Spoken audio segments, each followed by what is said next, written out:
Now, unless you click away frantically, you are about to see an interview that I recently did with Joe McDonald, my friend who, despite being British, volunteered to fight with the Ukrainian army against the Russian invasion, something I thought that was quite remarkable and worth documenting. So we catch up with him. He uses rather fruity, soldierly language, but I decided to leave it in. I wanted to give him his own voice, and it's not wildly excessive. I think it's okay, but you have been warned.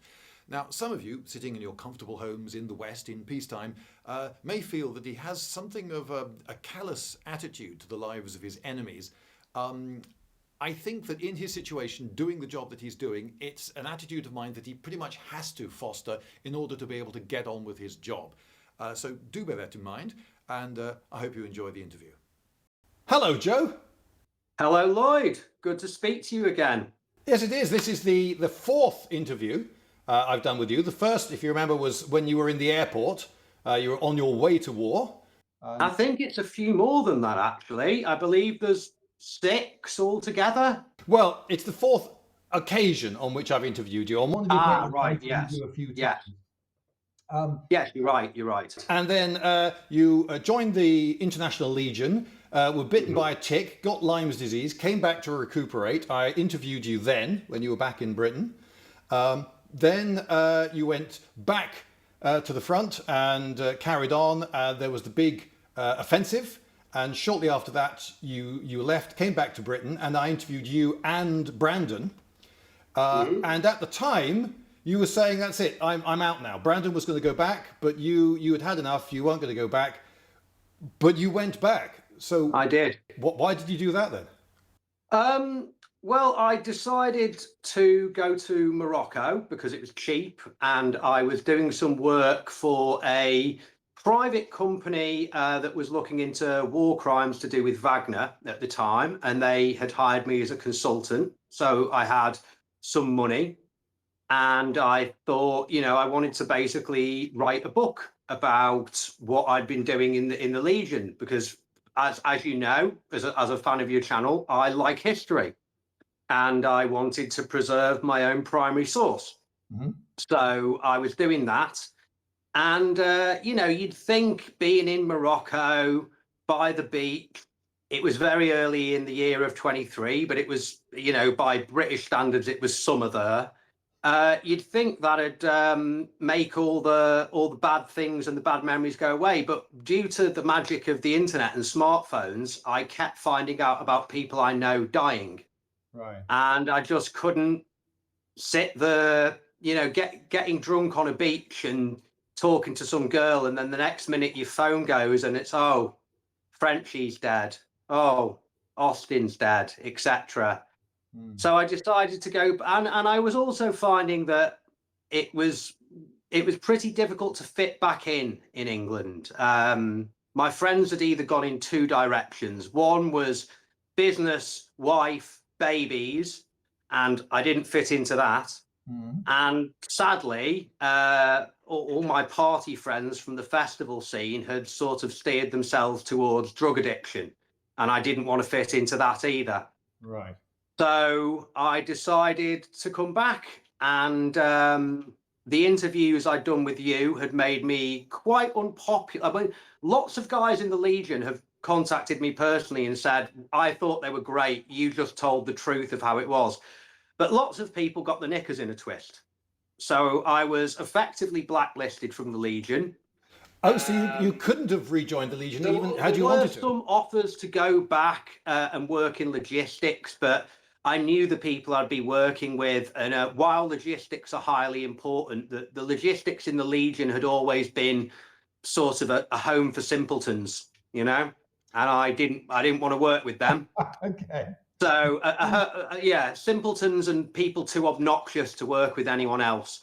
So I ended up meeting some guys at the Ternopil recruitment office, and one of them had an invitation to the 124 Brigade. In order to meet some guys at a recruitment office, you have to be at a recruitment office. So you weren't. Yes. You didn't just happen to be there. You had gone to a recruitment office. Oh yeah, I'd gone to sign back up, but I already had it in my head that I wanted to join a Ukrainian unit, where there's one of the problems with the Legion was we had these contracts where essentially you can leave every time you have a bad day. And war's an awfully frustrating business, and people tend to die when you go on a mission. So, you know, as soon as there's a mission, basically the unit disintegrates, and you can't build a house on sand. So I wanted to go somewhere that was a bit more stable. And I met these guys, and they told me about this 124 brigade in Kherson, and they're doing, you know, the first thing I did of any military kind of thing was a Marine cadet when I was a young boy. And, you know, we do a lot of amphibious missions here all the time. We still do. And I thought, yeah, I like the sound of that. But you told me before you went. And I also thought Kherson and the south and its proximity to Crimea and the importance of Crimea, I've always believed this is where the war will hinge. So I came down for that, basically. And now I've been here for about 13 months. I've been here for over a year in the same unit. Started off in a reconnaissance unit, and that was pretty cool. But the guys we were with just didn't like foreigners very much. So, okay, fair enough. If you're not wanted, you're not wanted. So I was always very interested in the sapper side of things. As you know, I've seen my future as demining, because there's a lot of work for that, and it's important work, and keeps farmers and children and loving couples going for a countryside walk safe. So, you know, there's always going to be a need for that here and in the rest of the world where there's been conflict. And also, back in the Legion, I started to take an interest in forward observing artillery correction, because I saw it as much more effective than. Sorry, I've got a dog now, by the way. He's just poking his head up here. This is one sock, but I'll continue. The role of forward observer has largely, and reconnaissance has largely been supplanted, largely but not totally, been supplanted by drones. So I ended up working with the drones. But sappering goes hand in hand with that, because drones use bombs, and because no arms company has come up with a line of drone-specific munitions, we have to make them ourselves, and we have to activate and operate them ourselves. So it's been a long old road, but now that's what I do. I fly drones and I make bombs, basically. Okay, well, you told me before you went that you were going to join the artillery, because you said that you're... I was seriously thinking of it, but it was just there weren't any artillery units available who had sufficient English speakers for that to work. So that didn't work. And then, unfortunately, the 124 brigade that I joined is a TDF, which means Territorial Defence Battalion. So while we did have some artillery, we didn't have much of it. And all the guys operating it were definitely of the older post-Soviet variety. So no language skills whatsoever. And asking them to operate Google Translate's a bit of a stretch. So drones it was. And I'm glad I did, because damn interesting work, drones. You get to see the enemy a lot. You get to direct artillery, and you get to drop bombs on the enemy. So it's much more engaging than spending 99% of your time stood in a trench staring east, and then 1% of your time doing the most brave and terrifying work it's possible for a human being to do. So drones good. I like drones. Very good. And now I'm a pilot, you know, what, toodle pip and all of that. You haven't got a moustache. Say again? You haven't got a moustache. I am tried. The problem is I look like Charles Bronson if the famous prisoner, if I grow a moustache. So I did actually have a quick shave just before I came online with you. Oh, okay. Well, what about a white silk scarf with one end through? I don't have a white silk scarf. I have considered ordering one, but we were issued the good old shemag. Oh, okay. So we've got that. I did buy a kamikaze headband for one of the guys as well as a birthday present because, well, we fly kamikaze drones, you know. Yeah. But yeah, you know, didn't think that was appropriate really for the cameras. We don't want to celebrate that bit of history too much. But yeah, things are good. I'm a happy chap these days. I feel thoroughly useful to my unit, and I know I am. So that's good. So the language barrier isn't too bad now then? My efforts to learn Ukrainian have been somewhat hindered by getting blown up an awful lot of times, but I'm starting to put effort into learning it again. I work with enough people who speak some English that I'm able to be effective and useful. Mm-hmm. And I am also very good at using Google Translate because there's more to it than you'd think, as with all things. You have to speak in clear, concise, grammatically correct sentences. It doesn't like slang. It doesn't like metaphor. And for the Ukrainian side of it, you see, the army of Ukraine doesn't really speak Ukrainian, whatever the rich boys in Kiev and Lviv would like to say. Mm-hmm. It speaks a language called Shuzhik, which is a mix of Russian and Ukrainian, including some very archaic words. And that's what the army of Ukraine speaks. And Google Translate does not like nor acknowledge the existence of Shuzhik. So fortunately, I work with people who have got past that. And when they give me a translate instruction, they'll tell what to do. But, you know, like with most things, it's a lot of what I do is just a matter of monkey see, monkey do. And after a while, I don't need to be given a verbal instruction. They just point at the thing and I look what else is going on around me and go, oh, right, that. You want me to do that? Yeah. Yeah. Okay. You know, cable tie the bomb to the drone, you know, that sort of thing. Okay. So you think that the drones are... What part of modern warfare are drones? Because there are supposedly entire wars that have been won thanks to drones. They are I had when I came back to Ukraine, I met this young Israeli lad at Stansted Airport, and we got very drunk together, very drunk. So drunk I missed my flight, and my friend had to buy me another one the next day. Fortunately, it was only like £20, but nevertheless. And I was speaking, he's now in a special forces team in Israel. And I was speaking to him the other day and he said, are drones really that effective? Because sometimes I think the videos make them seem more effective. And I'd say they're 10 times more effective than you think, because a lot of what drones do, we can't see. What you see online is the money shot. Yeah. You see the bit where we drop a hand grenade through the hatch of an abandoned tank. We FPV some Russian who's been out laying mines, etc., etc. You see the cool bit. What you don't see is the fact that, say, for instance, one of the positions we work in Kherson, it's a several story high building. The land in front of us is very flat.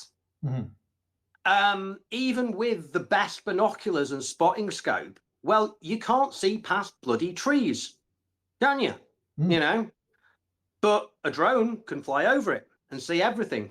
With a relatively cheap drone, I have one next to me now. If we do our first bit of show and tell, okay. Move my helmet with a €3,000 to €4,000 DJI commercially available drone. I'm just trying to take out the box without breaking in haste. You can see absolutely everything that moves within a 10 square kilometer area with a 28 times zoom 4K camera. And that thing can also drop a hand grenade on the top of the head of whatever you see. It can direct artillery. We can point the camera at the ground and using the GPS get like meter square accurate coordinates instantly. None of that sapper none of that forward observer looking at the map, looking at the binoculars, or trying to do a calculation. It's just like, beep, they're there. Fire for effect. Repeat, you know? So is it using the American... This sort of thing this is actually the weapon that changed the game in UK. And you hear that a lot in publications such as The Telegraph. The game is, will this be the game-changing weapon? The DJI Mavic saved Ukraine. Find me an intelligent Ukrainian soldier who disagrees. You won't, you know? And without them, we would have been absolutely screwed. In the early days, when we were first using drones in the Legion, we didn't even know about anonymizing them, which means they don't show up on a commercially available device called a DJI, an aeroscope. We didn't even know about that. So we'd fly a little drone mission and then we would guaranteed be getting mortared 10 minutes later. These days, that doesn't happen. They're a lot stealthier. And at first we were just using drones like that to drop little hand grenades. Now we're using FPVs, which are person vehicle. Is it first person view? But it all came from a sport called drone racing. So you've got these things with a much less good quality camera because they're not designed for observation. You just have to see the track in front of you and not hit it. Bit like the pod racers on Star Wars, really. Yeah. And these things started to come in and now they've developed. And I'd say, if I had to make a choice now, would you like a Javelin for your unit or its equivalent of cost in FPVs? I would 100% take what would that be? Between 250 to 500 FPVs I could afford for the cost of one Javelin. And they've got a longer range than the Javelin and they can get over terrain better than a Javelin. They are amazing. And they started off with these 7-inch drones. Now this is a 10-inch FPV with the V2 version of the munitions I had developed underneath it and a thermal camera. So it can hunt at night. And if we want to slap this thing into the side of a building or a tank, we can. But we can also drop the bomb and release it, right. Which means when that kind of bomb there will hold about 900 grams of plastique or about, if I put a little metal sleeve in it or pour it into a can, hold about 1.2 kilograms of TNT. And that starts, and another couple of a kilogram or so of shrapnel. It starts to become really serious. It's not a bit punchier than 81 or 82 millimeter mortar. Mm-hmm. It becomes the sort of munition you can smash down the wall of a house with. And we've got them now, and it would appear our opposite numbers across the river don't. So we own the night here, and I brought the first one of them to my unit, which was an awful shock for Ivan across the river. So rather proud of that. So yeah, war is horrible. It's also a lot of fun if you know you're in the right. Okay, and the people you're up against, do you think any of them know that they're in the right or think that they know that they're in the right?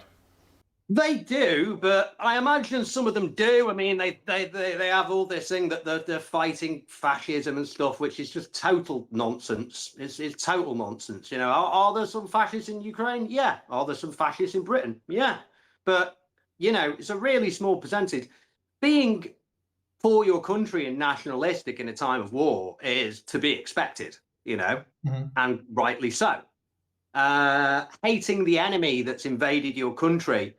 I mean, and of course, I know some horror stories from here. One of my squad leaders, he has a beautiful young wife. Her best friend was raped and killed by the Russians when they occupied it. And she went out to speak to them because she was born a Russian speaker and she thought they'd be fine with her. She didn't think they had anything to worry about. And they found her corpse in a ditch. I remember that when I sometimes have my moments of more merciful thoughts, If you act like orcs, you get treated like orcs. And that's what there is. That's all there is to it. So whatever propaganda-filled nonsense they believe, mm-hmm. Under the heel of a dictator, who cares? If they don't want the Ukrainians to hate them and they don't want to die, all they need to do is leave and go home. It's as simple as that. Okay. Now, a while ago, we were speaking on the telephone, And you did not seem your normal self. You were much less articulate and slower and more confused sounding. And this was after you'd been blown up. Yeah. So what happened there then? Well, I've been very lucky.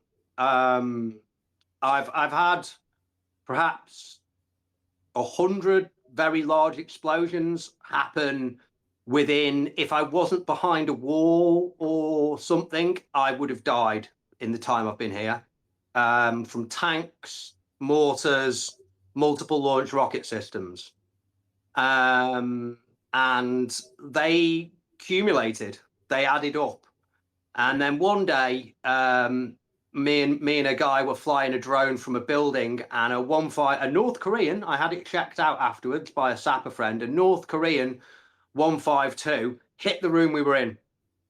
And it didn't go off properly. The nose cone and part of the charge went off, but it didn't fully detonate. All right, the main charge didn't go off. Still like several hand grenades going off within 1.5 meters of me. And after that, I just became, I had what's called a TBI, a traumatic brain injury.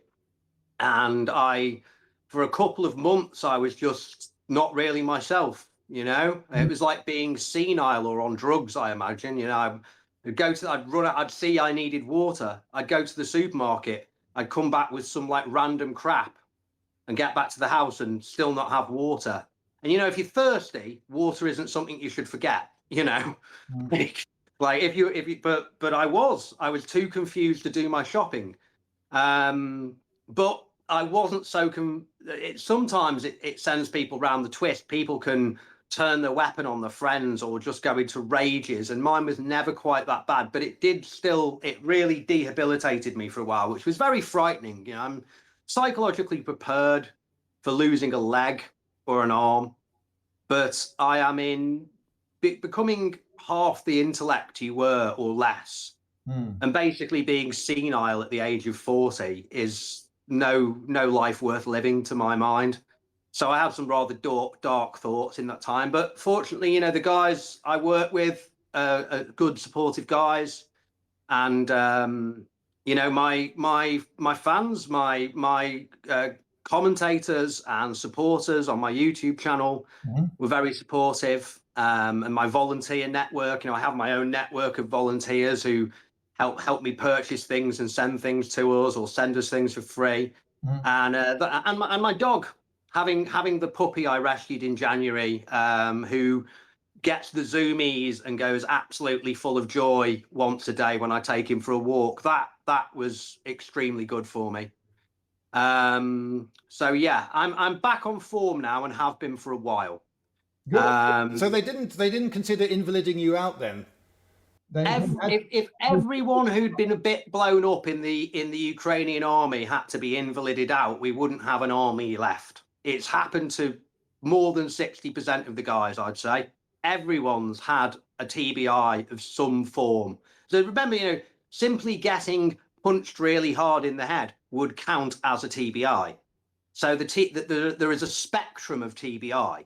Right, but for a month or two, you weren't a very useful soldier.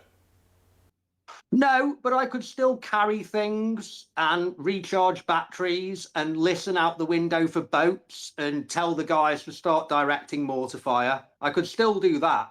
I just wasn't able to like learn new things or anything a bit more complicated than very simple labourer tasks were frustrating for me. Okay. But it passed, you know. I had a good officers who allowed me a good bit of rest. I still worked quite a bit, but the thing with drones is we work a hell of a lot. We work 6-7 days a week between 8 to 16-hour shifts. The infantry tend to, I can't speak for every soldier on every bit of the line, but they'll do 3, 4, 5, 10-day mission, and then they'll get an equal or even greater amount of time off afterwards. Right. You know, and drones we don't have enough guys to do that. And even if we do get more guys, it normally means that we'll sort of expand our drone search to to an area that was slightly lacking before, as opposed to just start giving people more time off. That has changed slightly. Things are a little bit better these days, but for the first 6 to 8 months of here, I remember we worked every day for nearly 3 months. And 2 of those months were nights. So I was doing back-to-back 12-hour nights for 2 months straight. And if you've ever met anyone in the NHS or the police who's done something like that, you see how capable they are of learning new tasks or being a pleasant human being after a while, you know? Any question that isn't, would you like a cup of tea, is, oh, fuck off. Do it yourself. You know what I mean? Oh, so yeah, but I'm back on form now, but it's a very normal process. If I wanted to at that point, I could have gone to the hospital and got an MRI and insisted that the headaches and whatnot were too bad and left with an honourable discharge. I could have, but there's so many Ukrainian guys around me who've been with the same thing. You know, these aren't the conditions that in the British Army, if that sort of thing had happened to me, if somehow on a training exercise a tank round had detonated within 5 or 10 meters in me and I had an awful headache, that would be probably a valid reason to leave the army. I'm not actually sure. I don't want to say it is, but it seems about right to me. But they had good... And here, well, no, we're fighting the biggest war since World War II. Sorry, old chap, if you've still got all your limbs and you're not bleeding out your ears, you're good to go. Okay, and they had good reason then to imagine that you would heal. Well, yeah, I mean, it's just pretty, you know, people either do or they don't. I heard of a British guy. He doesn't seem to like me very much because I said I didn't want him to join my unit once because I just don't like foreigners who've seen my YouTube videos thinking, oh, I could join BigMac's unit and then I've got to be your dad, you know, I've got to look after you and care about your needs and your wants and your fears and your, you know, your bravado, your cowardice, all of that kind of becomes my problem and a reflection on me. So, you know, just fuck off, join another unit.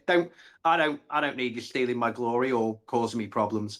But I told this guy that, and the poor bastard was up with the Legion in Luhansk, and I think he'd only been in the line for a week or two, and had a mortar go off really close to him, and now essentially he's had a stroke, and a good part of his brain is dead and will not come back.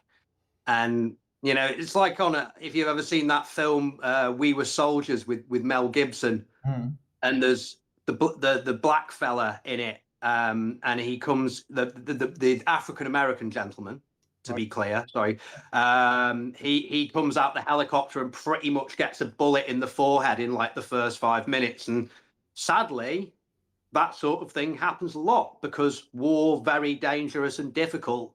Russians far better at their jobs than overall media and propaganda would give them credit for. So yeah, I've been very, very, very lucky. Hopefully I'll remain so, but every day is a new day. Today I uploaded a video of what my day was, and I was reciprocating sawzall for the Americans, sawing open a 300mm wide Uragan or Smersh, not quite sure which. I was sawing open a very big rocket full of cluster bombs. And the way they're activated is by heat from a gunpowder charge that gets set off when the thing hits the ground. So soaring into it obviously creates sparks. So we had the incredibly safe and high-tech method of a bottle full of water with a hole in the lid, just squeezing it on. That's what I did today. If it went wrong, wouldn't be here right now, you know? I mean, the only reassuring thing about working with high explosives, if it does go wrong, you just won't know about it because the speed of plastic explosives and high explosives is significantly quicker than that of a bullet. So you wouldn't even have time to feel your head get turned inside out, you know? No. So it's got that going for it at least. Okay. So you think that the war might swerve towards the Crimea, you were telling me, and you think that the Ukrainians are keen enough to try to retake the Crimea that they're going to give it a go? I don't know what the plans are in high command, but that's in my own strategic opinion. Like we had this area across the river called Crinky, which has now largely been abandoned. And there was an awful bloody general in charge of that who's been sacked. Just next to Crinky is a city called Oleshki, that's right across from Kherson. Now, Crinky was a destroyed village that had been 4 meters underwater after the Novakarkova dam blew. And after Crinky, there's just wheat fields and a desert called Oleshki Sands. So what you do once you've taken the thing, I don't know. We created a pocket that dragged in a lot of Russians and helped us kill a lot of Russians, but it's also cost thousands of Ukrainian lives. Thousands. A lot, way too many. And we went over there with one brigade and then another and another, and it just kind of, it was really kind of half-arsed. It was a terrible plan, and I've not met a single Ukrainian officer or soldier who thinks it's a good one. So, you know, since the second in command of Azov wrote a letter to the president and got that general sacked, he said that he killed more Ukrainian soldiers than any Russian had, and I think that was quite right. So when they first told us we were going to be made Marines, we were deeply unenthusiastic about the prospect because Crinky's just up the river. If we'd taken Oleshki, we would have a city that has a sufficient number of concrete buildings in to provide cover from bombardment and controls 2 roads, one of which is a relatively short drive to the neck of Crimea.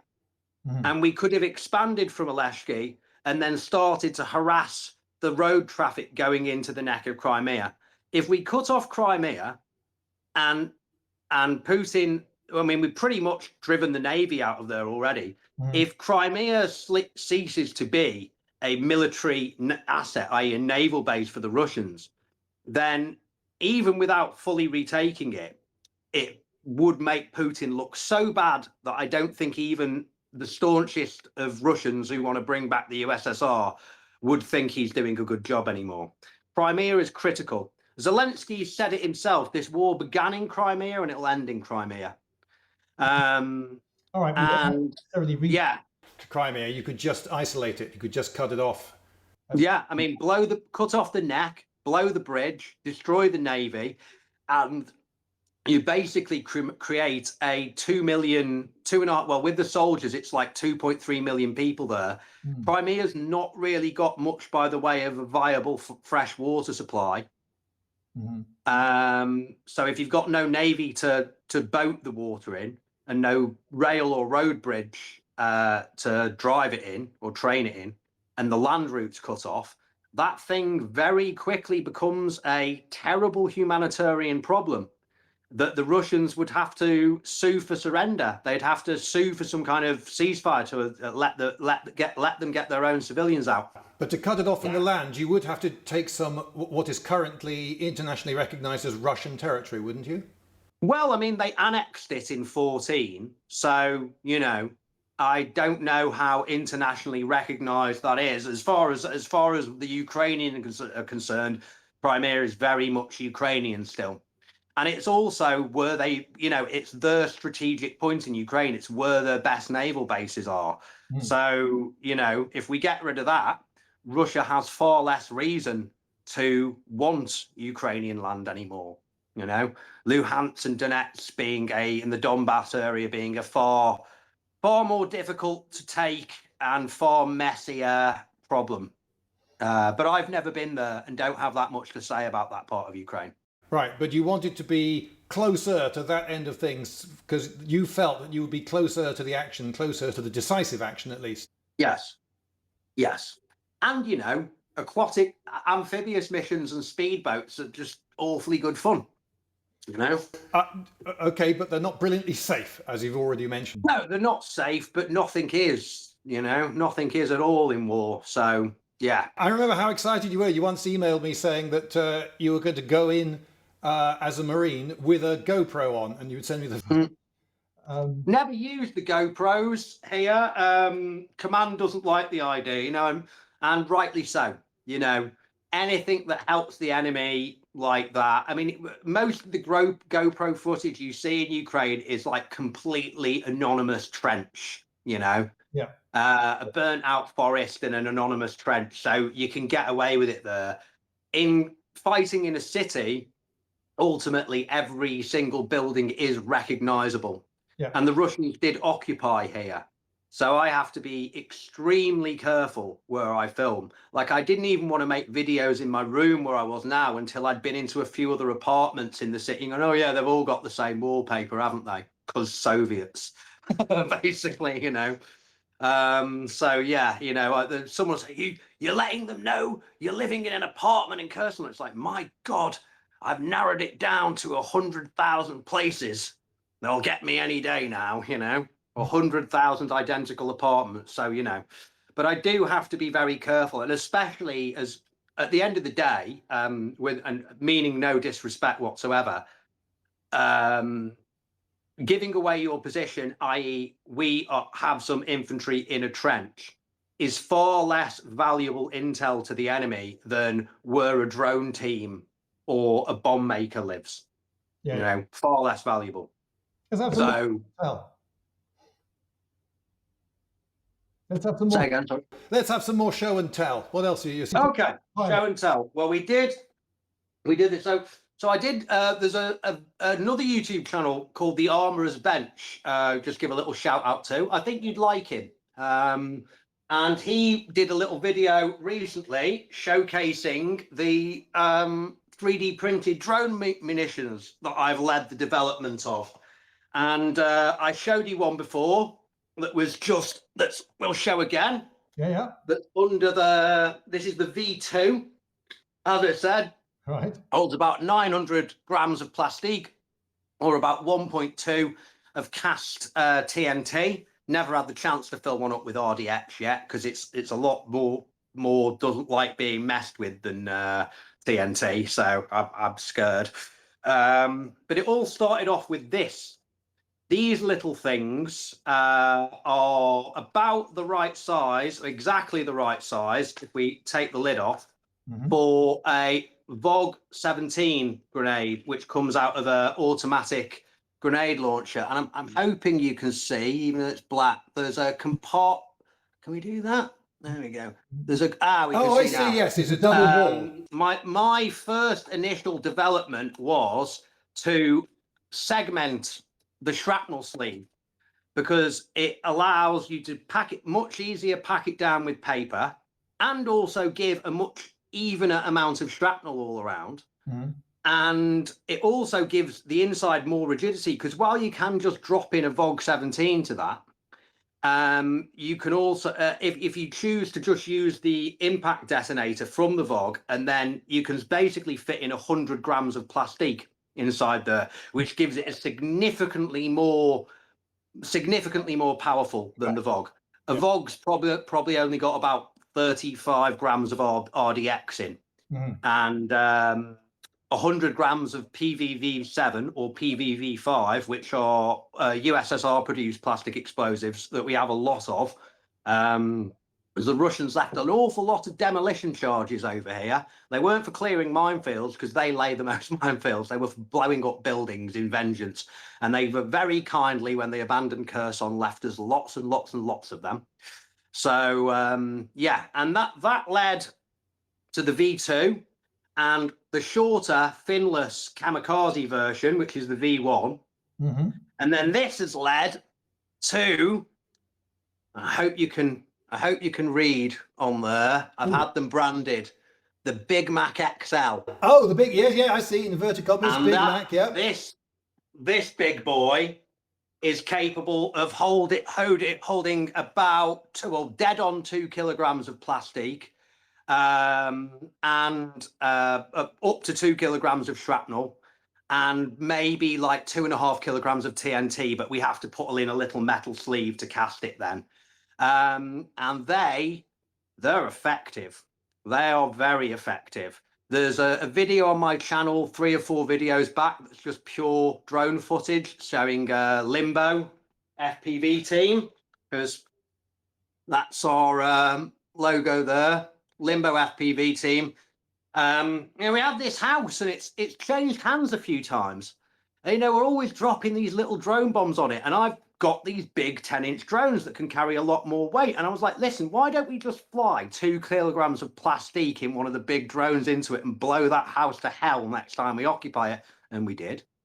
And well, that was scratch one Russian, I think they were paratroopers we were up against that day, but they tend to send their better guys to fight on the island, what with it being amphibious missions and stuff. So that was them done. My drones, my bombs, my team. Thoroughly pleased, you know? So we do a lot of work like that these days. The BigMac big boy then will just remove an ordinary building. Oh, it'll just totally destroy. I mean, it wouldn't blow up your rather sturdy Georgian pile with its thick stone walls, but your average 3-bedroom Barratt house, yeah, it'd just leave a smoking ruin at the end of that. And yeah, why bugger around killing the individual infantry when you can just blow up a house full of them? And also, the main objective is destruction of equipment. If it's a special forces team, they'll have nice kit. If it's a drone team, we find the main thing we're after is the equipment, you know, because it's all this drone equipment. It's not like so maybe the Russians have got piles and piles and piles of it in every quartermaster store, but it would appear not. So once we've blown up, killing the infantry is kind of incidental to destroying their equipment so they can, and the vehicles, etc., and the jammers and the drones and the battery packs, so they can no longer function. So yeah, and you can't do that with a hand grenade, but you can do it with 2 kilograms of plastic explosives. So yeah, good stuff. So just but take a moment to say hi to British anti-terror police. Don't worry, I promise to be good when I come home. Oh yeah, he does. He promises. So if you'd like me to do a seminar for you, I'd be more than happy to. So it's just been on the news here that Ukraine has taken delivery of some the latest, or at least close to latest, American fighter jets. Yes. Ain't seen them yet, you know. Well, no, but they're just arriving. So. And of course, you've got to train up the pilots and so forth. So you know, it's not going to be an instant turnaround. But they are presumably there to do a very different job from something that a drone would be doing. Well, yeah. I mean, I think one of them. I mean, the Russians flying air bomb fab us an awful lot, and I suppose we're quite lucky in Kherson. It happens, but not that often because they would like Kherson, you know. So they're trying not to destroy. I mean, I say that, you know, I mean, there's bits of the city that look like Stalingrad. And then there's sort of the nicer buildings they sort of kind of leave alone, at least some of them. I don't know. I don't want to make it sound like they're being easy on us because they're not. But further up the river in Krinky, they flying air bomb the guys all there all the time. And I think the main role of the F-16s will be long-range air-to-air interdiction. I think that's what it is, because taking the pressure off the guys by knocking out more of these Russian jets that are flying air bombing us will be a big weight. It will take the pressure off significantly. Hopefully, though, they will be doing some of their own long-range bombing missions.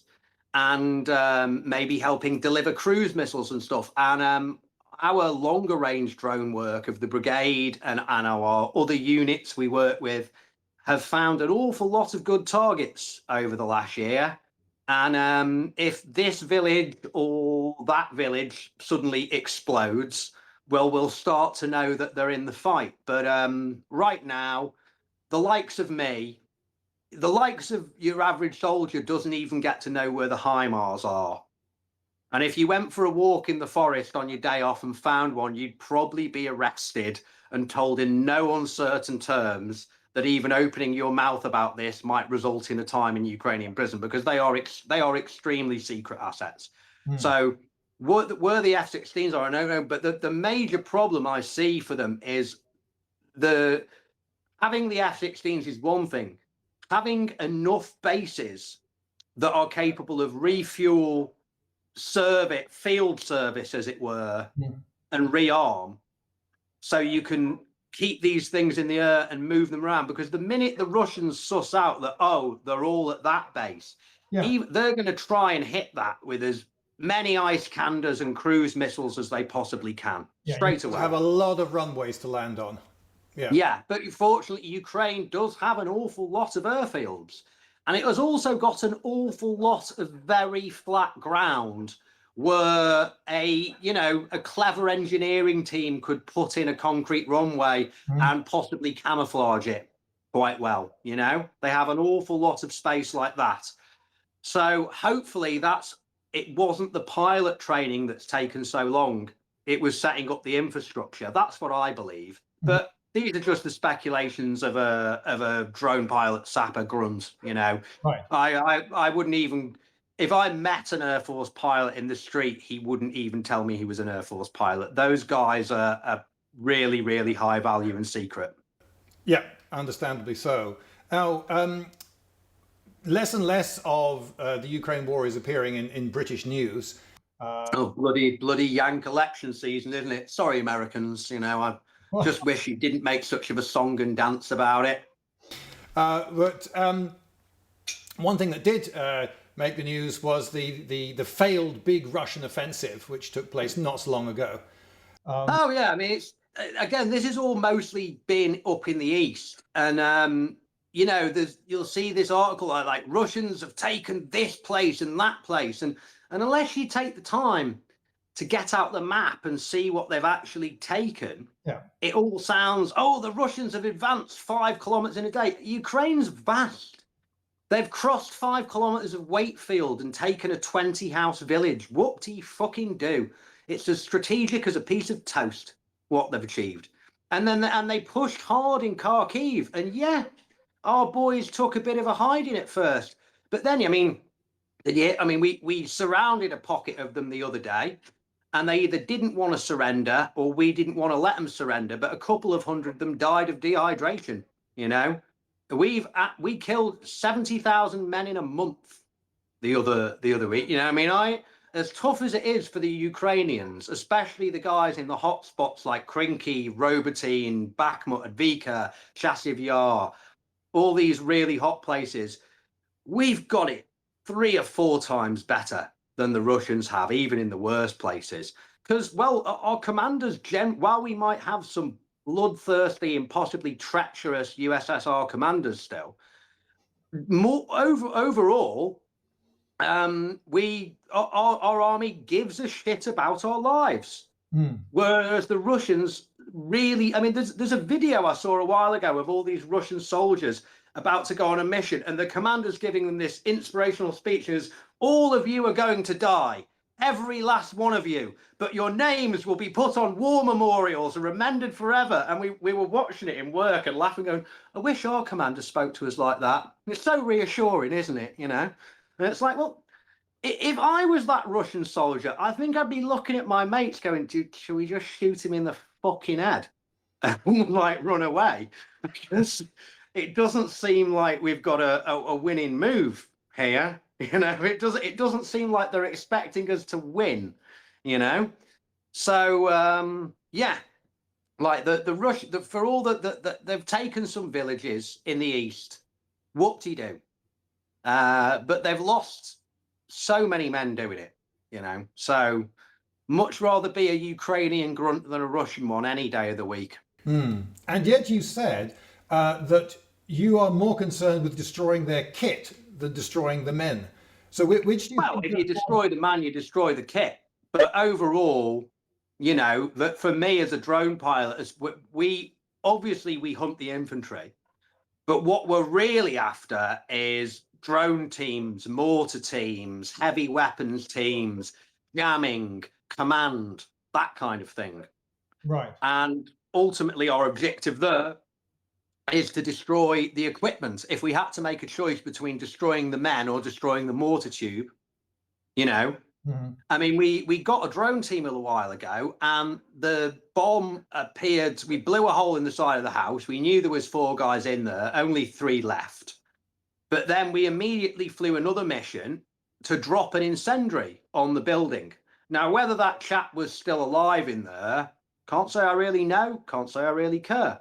But the reason we dropped the incendiary was to burn all their drone equipment, because now they're not a drone team anymore. They're just some guys who will hopefully be given an old AK and told to go and stand in a trench. And an infantryman who isn't closer than 500 meters to you is no threat whatsoever. You know, they're just some guy stood around in a field with a gun, not achieving anything. So which do you think does more damage to the morale of the enemy overall? Destroying kit or destroying personnel? Well, I think having never actually spent much time getting to know the feelings and social consciousness of the Russian infantry, I can't say how much they care about losing their friends. Russian and USSR sort of historically has this thing where terrible suffering makes you a man, therefore terrible suffering good. Mm-hmm. So not really sure, but from my perspective as a drone team, it'd be like if I died, I'm sure my guys would be really sad. But you know what they'd do? They'd go to work the next day and carry on working. Mm-hmm. Whereas if they knocked out all of our equipment, well, fucking hell, that'd take us weeks or even months to put back together to the really quite nice level we've got it now, Mm-hmm. and we'd be way less effective. So morale's one thing, but what you're trying to do is reduce the effectiveness of the enemy. You know, as I said, a man with a gun who's no closer than 500 meters to you is no damn threat whatsoever. He's just some guy stood around in a field consuming rations, you know. Okay. Tell us a bit more about this change of generals. So there was some discontent with the competence of command. Well, when the change happened, Zelensky was awful popular. I kind of failed to see why, because he never did anything about getting the USSR element out the army. Mm-hmm. And one of the biggest hobbles we have to being effective is once you get up to battalion and brigade command, there's an awful lot of old Soviet whitebeards around who think that Windows 95 is black magic technology. Mm. And it means that things get done incredibly slowly and clunkily. And yeah, I think that's one of our biggest hobbles. And when the new guy came in, Skursky, for some reason, I've never managed to learn to pronounce his name properly. But the new guy who looks a lot like if you turned an extremely predatory leopard into a human, he looks mean. Zelensky looked friendly. This guy looks like he doesn't care if anyone likes him, and maybe that's what you want in a general, Mm-hmm. He has brought in some really good changes. Like a while ago, all of our drones were drone elements and drone teams were just an element of an infantry platoon. Mm-hmm. And together we made the drone element of the battalion. And Right. now we have an entire drone company. And as we've just been, and that coincided with us being made Marines. So now suddenly we have effectively become, we're not part of SSO or GER, which are the two main special forces families in Ukraine, but we do nevertheless have special forces privileges, which essentially means a right to hunt. In the past, if we spotted a target, it'd have to go to the drone commander, to the company commander, then up to battalion command, maybe up to grenade. And there's just too many damn cooks. It's like a gaggle of doctors arguing over what procedure to do next. Mm-hmm. Whereas now we can just go, right, we've spotted them, fire, go, send an FPV, do it ourselves right now. Or we'll ask for that, we'll tell the mortars and artillery to shoot at these coordinates, and they will. And we basically don't have to go and ask Dad to play out anymore, which is bloody great. Mm. So that's been a really good innovation. And he brought in mobilization, which seemed to be something that Zelensky and Zelensky were arguing about. And, I try not to spend too much time reading stuff about the papers, but Skursky, whatever, however you pronounce it, the new chap, who seems like a damn good general to me, brought it in. And that has seemed not only brought in a load of new guys to the army, he also lowered the age from 27 to 25, which is good. Age for what? Most countries, when they mobilize or in the past, have seemed to go for 18-year-olds and stuff. And I think that's a really bad move in general, because the great thing about a lot of military training is essentially teaching teenagers how to clean up after themselves and wash their own arse. And, you know, that, yes, in fact, you do have to turn up on time for fucking work and do as you're told. And most 25-year-olds, especially in Ukraine, which is definitely not as soft a place as England or the West, know how to work hard and know that if your boss says something, that's what you have to do. So that's good. And it's also meant we've had this mobilization coincided with a lot of guys finishing the previous mobilization contract. And a lot of these guys had been put, you know, they're from, say, Kherson or Lviv, and they were sent to a unit that's from Kharkiv or Kiev, and they spent their time there. So a lot of these guys who've done their 3 years have now returned to their parent city or region's unit. So we've got these guys who are from, a lot of these guys have come in, they're from Kherson, and they've got 3 years military combat experience under the belt, and they are very keen to defend the home city. And they're also very keen to get the job done and fuck the regulations and fuck the old Soviets at the end of the day. So we've had a lot of smart young guys, and a lot of the guys who are holding really quite senior positions, like in the mid-20s and early 30s now, which I think is brilliant. You know, these guys are the future of Ukraine, you know, and there's no Soviet hangover with them. They know what drones are. They know what technologies are. They realize that using, I know you don't like them, but using an encrypted messenger app is a lot more damn effective than using a radio. And a lot harder to pinpoint as well, and especially when you're fighting in a city. And yeah, it's great. And a lot of the new mobilized guys who possibly didn't want to sign up before because they were terrified of being used in a meat assault by a horrible old Soviet general, are now seeing that they're being led by smart, young, capable, battle-tested men, and they seem to have a lot more confidence. So yeah, overall, I can only speak for my bit of the front, but things good. New general good. You know, there was some shit talked about him because, you know, there was an air base where the Russians successfully took out a few jets at the same base a couple of times. But well, however, it's like Eisenhower or MacArthur or Monty aren't micromanaging every single bit. You know, there are other officers and commanders and under generals in charge of those things. So it's very easy to blame Tony Blair or Boris Johnson when something goes wrong, but who's actually probably responsible for it is the Minister for Agriculture or the Minister for Health or something, or the civil service guys working underneath them. Yeah. Thus is the reality of politics in the army.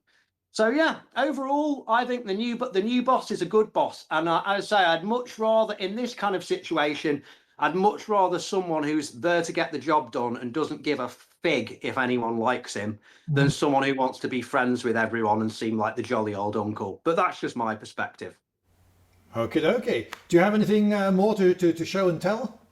Oh yeah, well, one of the things I wanted to point out is that since I've been in this drone unit, I work very, very closely with our commander. And while I still go out and fly drones and go to the front and do that and work dismantling bombs and building bombs and all that, I do work side by side with my commander. So effectively now I'm a sergeant.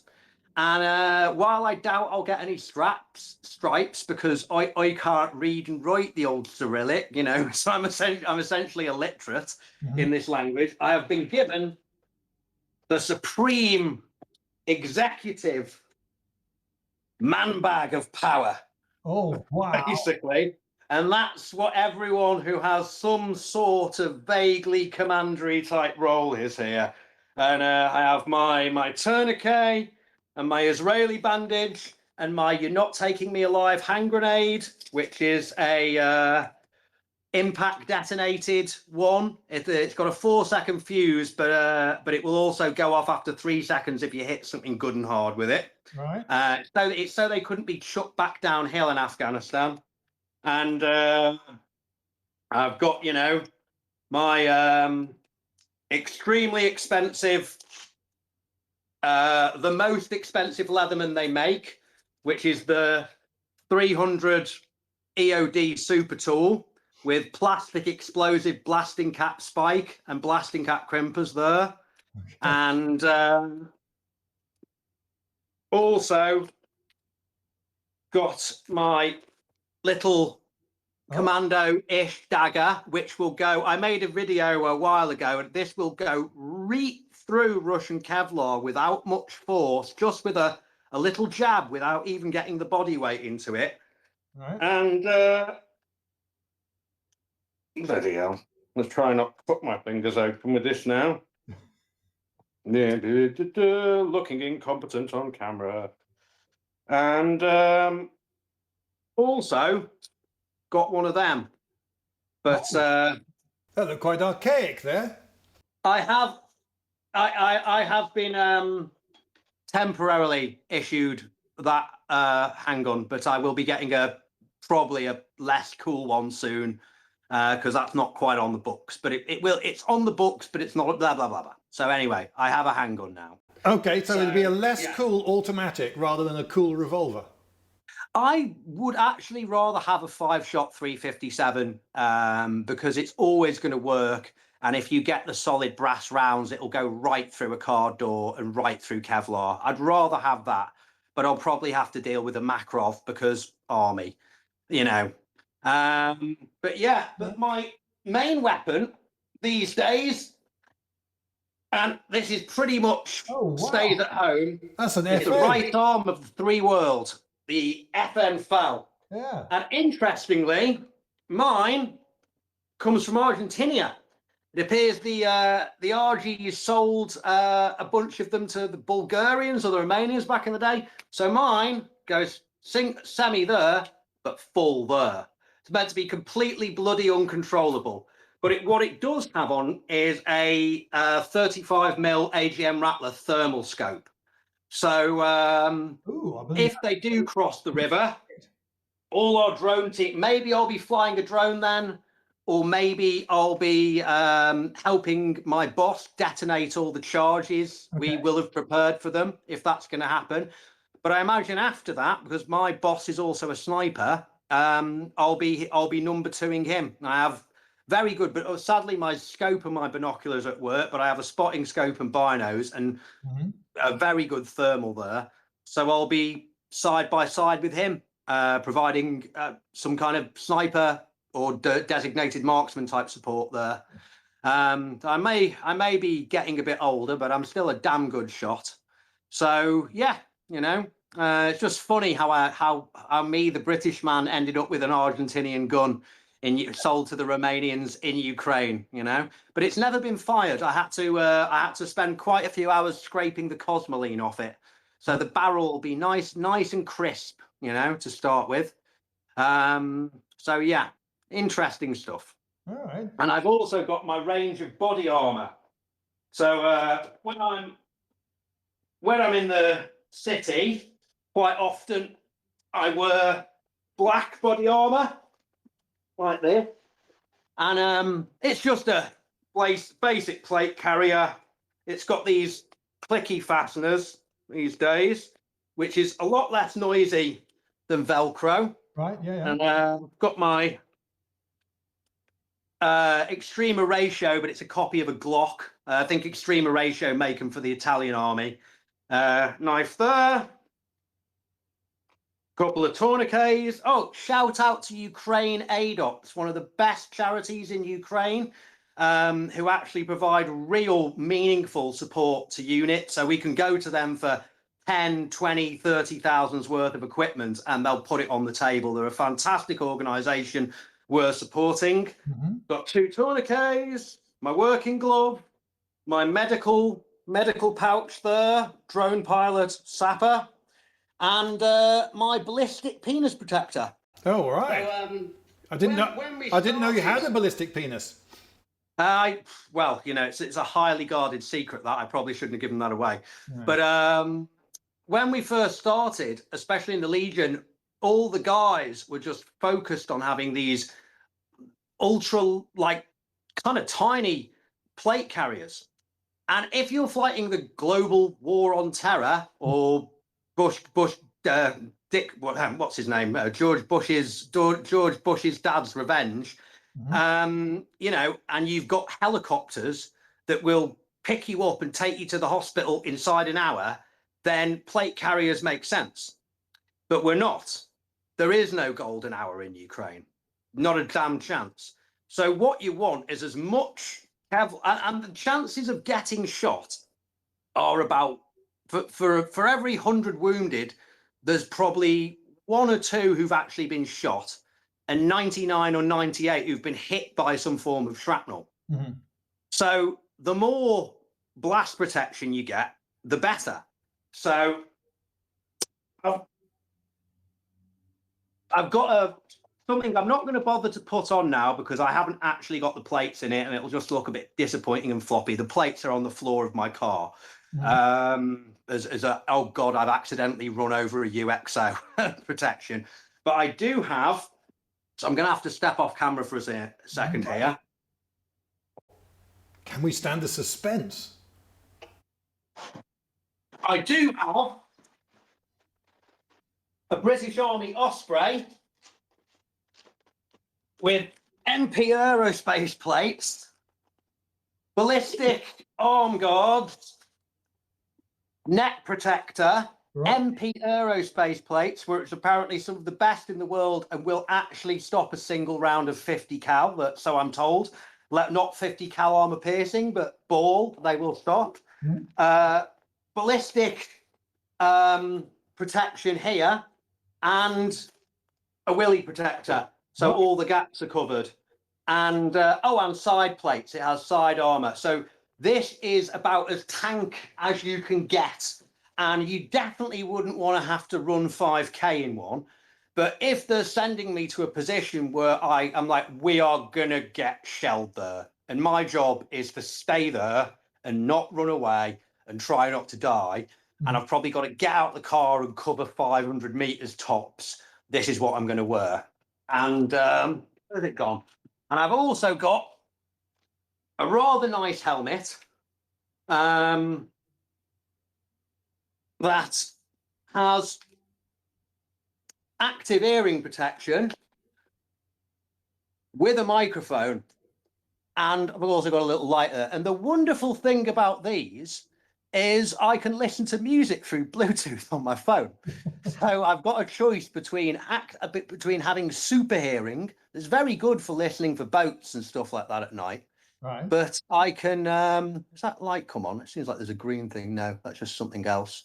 I can also, I can tie this into my phone. So I can speak on my phone whilst wearing my helmet through the microphone, which is very good. And if it's just like, oh God, we're stuck here and we're just going to get shelled for a few hours, I can just put, Ave Maria on or something like that, or, have a Hamlet moment to a bit of Bach. So that's kind of nice. And it's, I believe it's a German produced pilot's helmet, and we've seen one shot at, and they're damn good. This will actually stop a rifle round. Maybe not like a sniper rifle grade round, but something from a AK or an M4, it'll stop. So that's kind of nice. Oh, pop those back up now. So yeah, the thing about being here for a while, I mean, light infantry inherently have to live with everything in a backpack, but we're in a city, we work with cars, and we live in various houses and apartments in the city. So you end up with an awful lot of stuff being part of a drone and explosive team after a while, an awful lot. I'm going to take this off, it's boiling. Fair enough.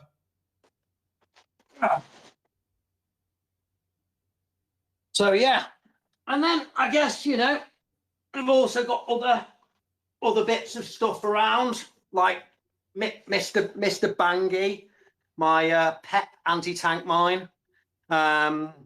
Just keep him around in case some unpleasant gentlemen from the FSB are trying to kick my front door in one night, because it really doesn't take me much to stick a little charge into this and tie it to the door handle. And if you want to come into my house, well, we'll all go and meet God together. Okay, so that was next to your feet as you were smoking and talking to us. Oh, you could. Yeah, I could use this as an ashtray, and it's not going to go off, but I won't, because let's not tempt fate. Right. Develop the Something I'm going to show you now, what I extracted today, I would not smoke near. So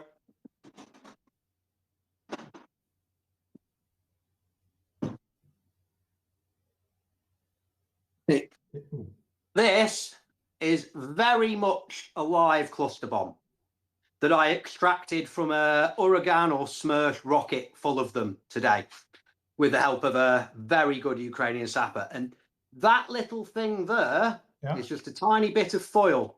And if so much of a spark gets into that, well, there'd just be a big, well, it wouldn't be pink mist. It'd probably be like a hand grenade going off on a butcher's counter. Okay. Oh, you've frozen.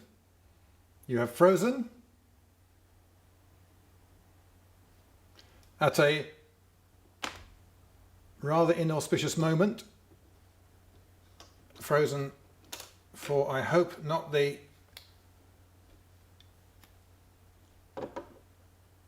hello? Oh, yeah, for some reason it just popped off then. Right, okay, you just told us that if this went off, that you wouldn't know about it, and then the screen froze at exactly that ironic moment. So if this went off, you wouldn't know about it. It'd be like a bomb going off on a butcher's counter. But fortunately, I could beat hell out of this with a hammer and it wouldn't go off. I could drop it and it wouldn't go off. Well, let's not do the science. Cigarette in there, it'd go off, and that'd be the end of me. So that's going to go back in its lockbox now. Okay.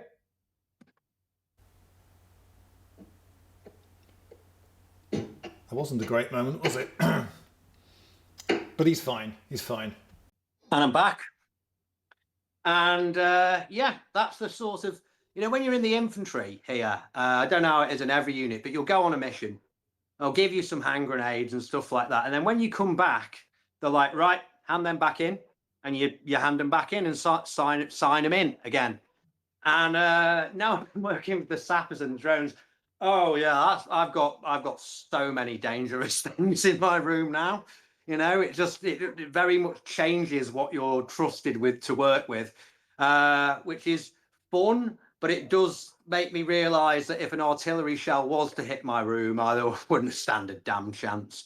Fortunately, Ukrainian apartments have really good, thick, strong concrete walls, so probably everyone else would be fine, just not me. They could bury me in a bucket, but that's all right. I wouldn't know about it. Mm-hmm. Okay, so you seem chipper. I am. I have the best damn job in the world. Best damn job in the world. It's there are days here where I see things and hear about things that make me really sad. Mm-hmm. And there are times where I feel really bloody scared and really frustrated. But I suppose everyone in every job, in every life, has those moments and days through the course of the year. It's just what you're used to. But fighting an enemy that's directly threatening democracy, freedom, the right of a people to be sovereign, and Europe and Great Britain in as well, is directly threatening the free world, is really exciting. Having this kind of purpose is great. And I'm probably as happy and purposeful as I've ever been or ever will be. This is the most important work I've ever done in my life. And it's probably the most important work that 99.9% of the guys up and down the line will ever do in their lives. This is it. This is history right here, right now. And hopefully these interviews I've done and the book I'm writing and my own channel will be a primary source of history, because out in all Ukraine, there are very few soldiers who actually are doing something like this. I seem to have just been able to bend reality and stuff around me enough to be allowed to do it, so that's great. I'm a happy chap overall. Right. Slava Ukraine, God save the king. Okay. And you have your own YouTube channel, which has been going for a few months. I do. BigMac's battle blogs. I'm sure there will be a link in the description. The correct one this time, Lloyd. The link you gave me. No, it's all right. It's all right. It wasn't your fault. You know, it was a YouTube hiccup. I think I changed the name of the channel and the link didn't catch up with it or something like that because I'd misspelt Big Mac or something. But yeah, the link in the description. I do have my own channel. I try and upload whenever I can, whenever when I'm not completely bloody exhausted from work and I have enough time to compose my thoughts and think about what I'm going to say before I say it, so I don't give away anything, you know.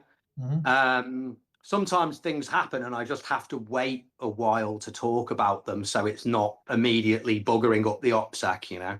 But yeah, I do get to make some content about the war, and yeah, if anyone wants to watch, I'd welcome it. I am a unmonetized channel, but I do accept donations, which I directly spend on drones and other useful equipment. Like, you know, sometimes it's really exciting. Like I bought these thermal drones.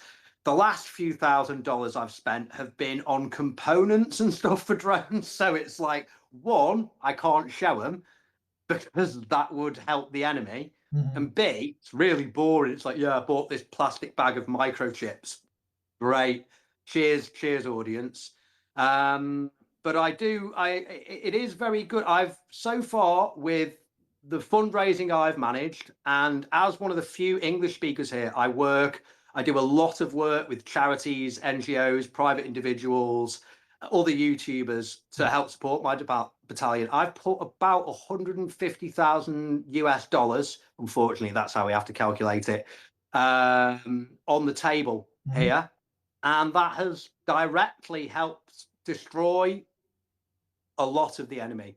I'm not going to put a figure on it, but a lot, you know, more than 10, less than 1,000, you know.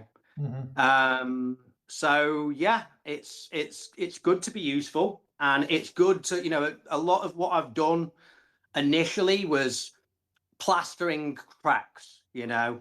We lost the drone. We had a point where we were down to one thermal drone for the battalion, so there was a tremendous flurry of activity I did, and then we went back up to 3 or 4.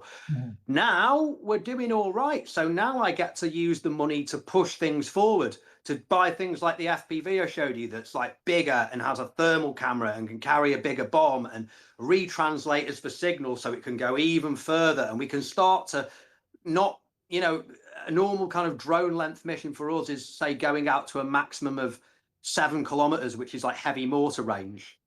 But with the stuff I've managed to put on the table, and now I sometimes think someone in the government listens to my channel, because if I say I've put something on the table, immediately more of that thing seems to turn up. On that note, we need more heavy lift Baba Yagas, please, government handler. We could do with 3 or 4 of them, because one got broke the other day and getting it fixed. But we could do with some more of them because they're awfully good.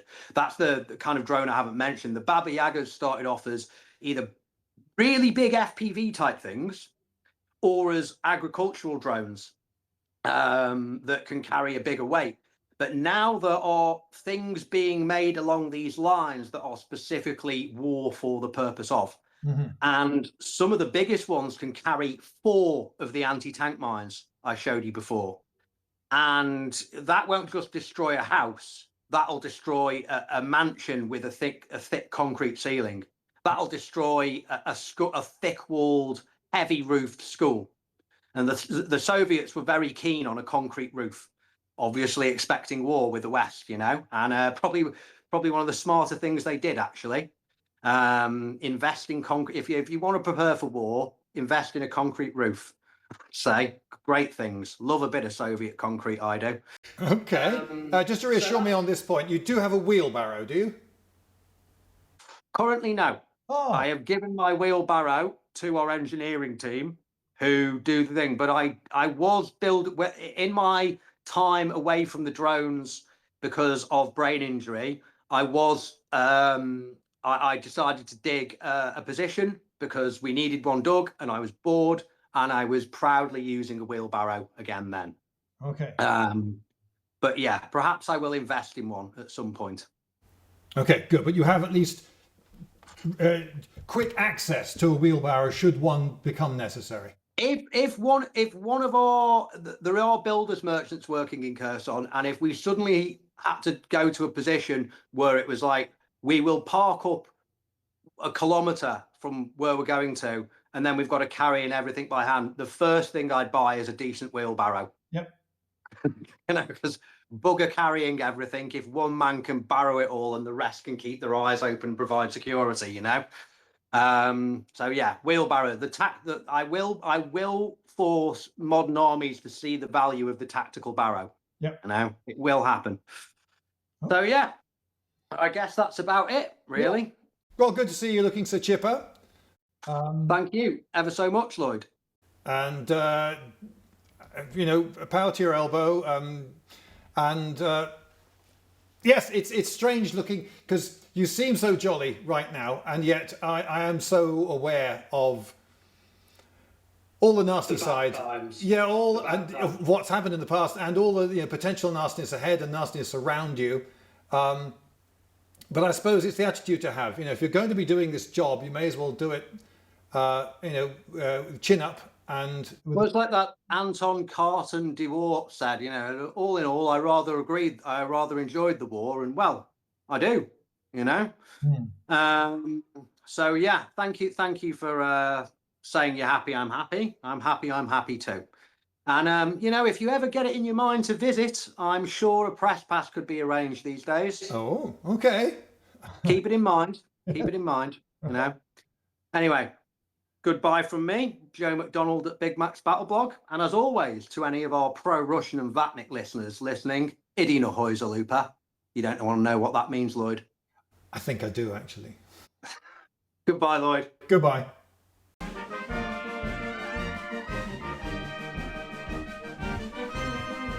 Lindybeige!